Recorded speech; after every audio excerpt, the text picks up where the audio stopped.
Minsan iniisip natin, bakit kaya may mga paaralan na nagsasara?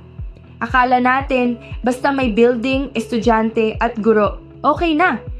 Pero sa totoo lang, hindi sapat yon dahil ang kulang kadalasan ay maayos na strategic planning. Isang halimbawa nito ang Colegio de San Lorenzo sa Quezon City. It was established in 1988 at lumawak pa hanggang Pampanga.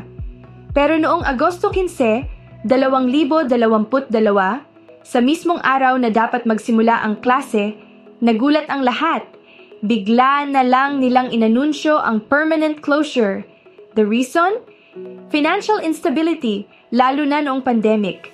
Walang sapat na paghahanda. The students were left hanging. The employees were shocked.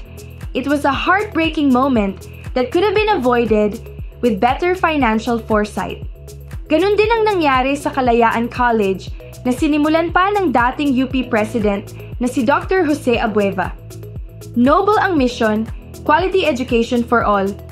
Pero noong Hulyo 2022, matapos ang 22 taon, nagdeklara rin sila ng pagsasara. Ang dahilan? Malaking financial losses.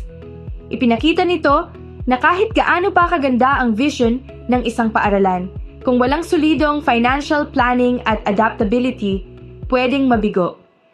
At kung akala natin academics lang ang mahalaga, tingnan natin ang International Academy of Management and Economics, IAME.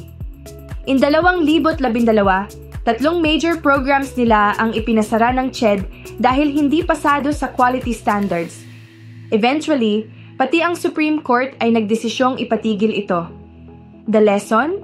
Quality control and regulatory compliance are non-negotiable. Kapag pinabayaan, maaapektuhan ang buong institusyon. Mga kwentong ito ay hindi lang basta paalala. Mga leksyon ito para sa lahat ng paaralan.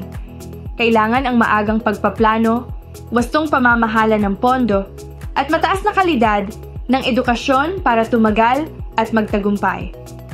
Dahil sa huli, education is not just about survival. It's about building a future that lasts.